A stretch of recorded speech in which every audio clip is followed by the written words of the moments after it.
Halo pemirsa, selamat bergabung kembali di channel saya. Hari ini tetap kita kawal untuk peristiwa ibu dan anak di Subang. Semoga segera terungkap. Ada kabar-kabar yang mungkin menggembirakan, yang mungkin menggembirakan dari Pak Kades.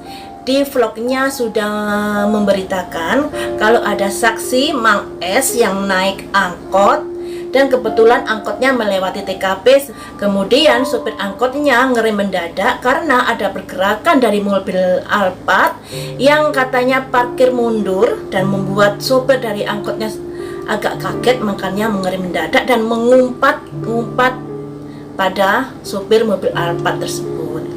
Dari pihak Mang S-nya sendiri nggak begitu tahu wajah dari sopir Alphard tersebut, tapi kemungkinan dari sopir angkot mengetahui. Apakah ini semacam titik terang ataukah ini semakin ruwet karena akan ada pendalaman lagi dan mundur lagi untuk pengumuman siapa dalang pelakunya. Kemudian dari pihak Yoris juga ada pernyataan kalau dia hanya memberi pernyataan melalui kuasa hukumnya.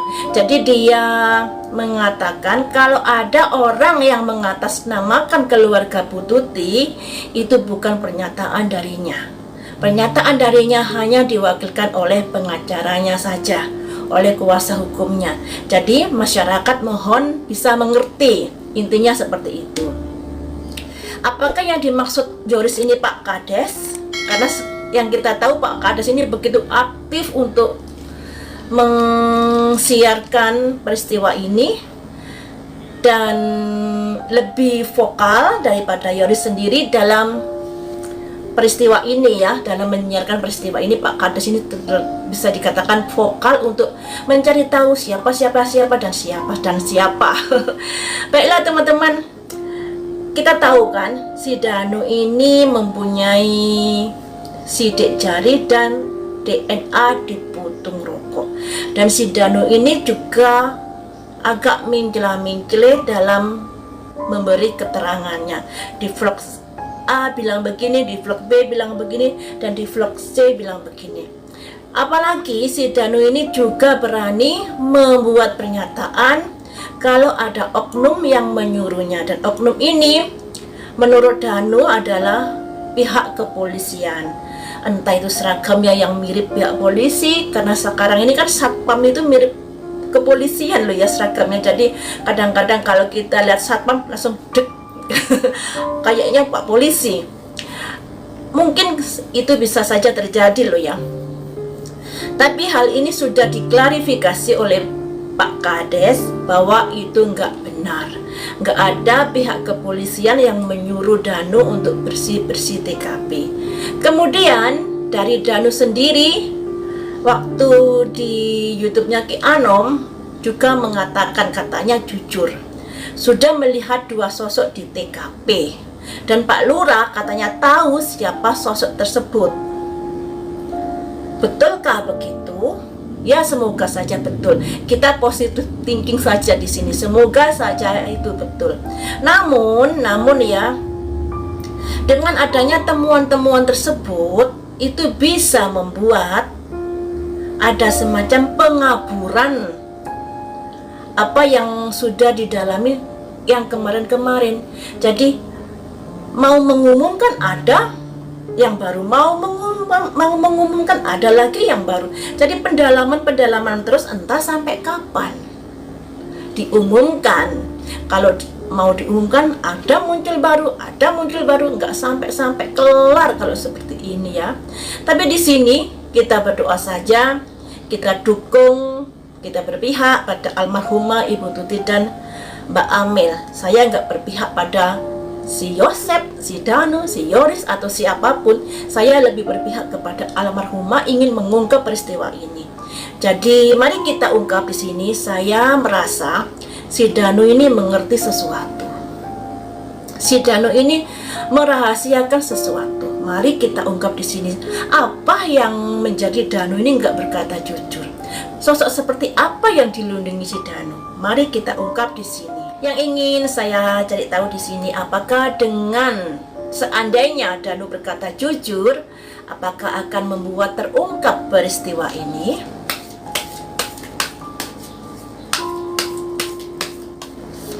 Ada simbol grounding. Ada simbol insting naluri. Ada simbol, maksudnya ini ancient healing wisdom.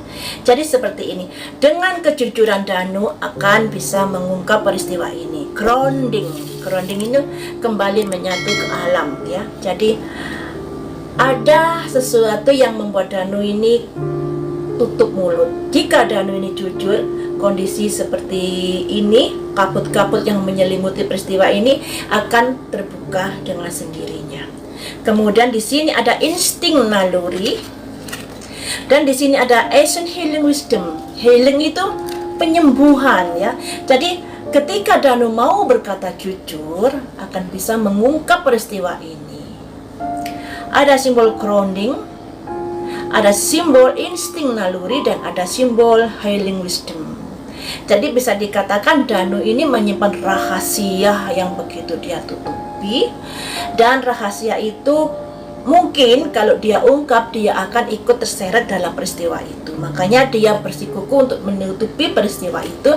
Andai kata si Danu jujur, peristiwa itu sedikit banyak akan terkuak ya, menurut kartu yang ini. Selanjutnya, apa yang menyebabkan si Danu ini tidak mau berkata jujur? Saya ambil dari kartu satunya. Ada simbol ekspansi. Selanjutnya, ada simbol rejection.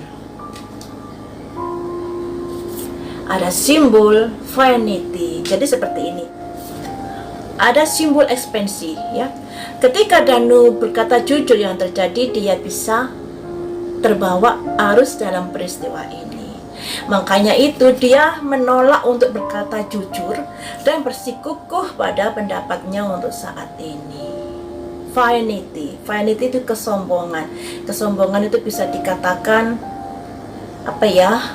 Untuk mempertahankan egonya atau bagaimana seperti itu.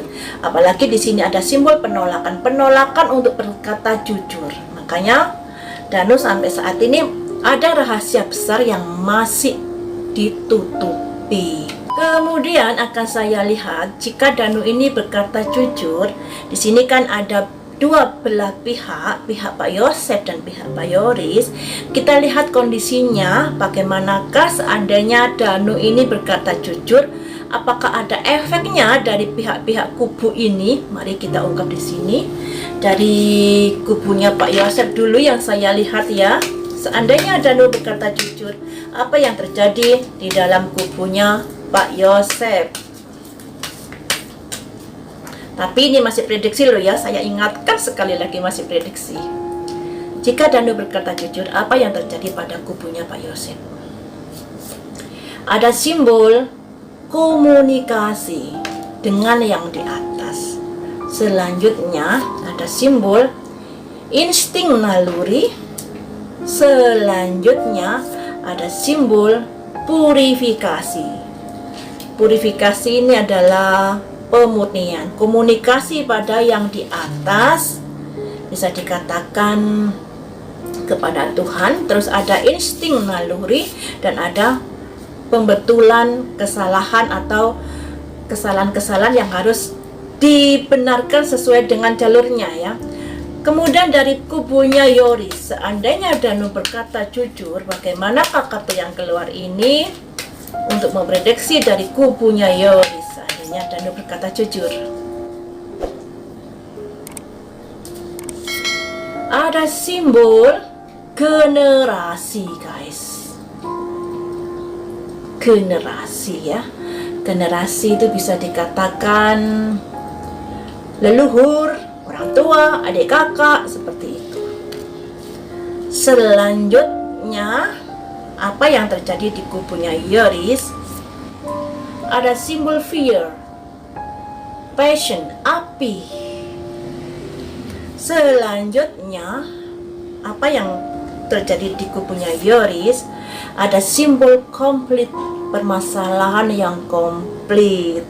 Jadi bisa dikatakan di kubunya Yoris ini generasi itu adalah keluarga, keturunan, terus passion, semangat, pengharapan komplit akan menghadapi permasalahan yang komplit ketika Danu mau berkata jujur.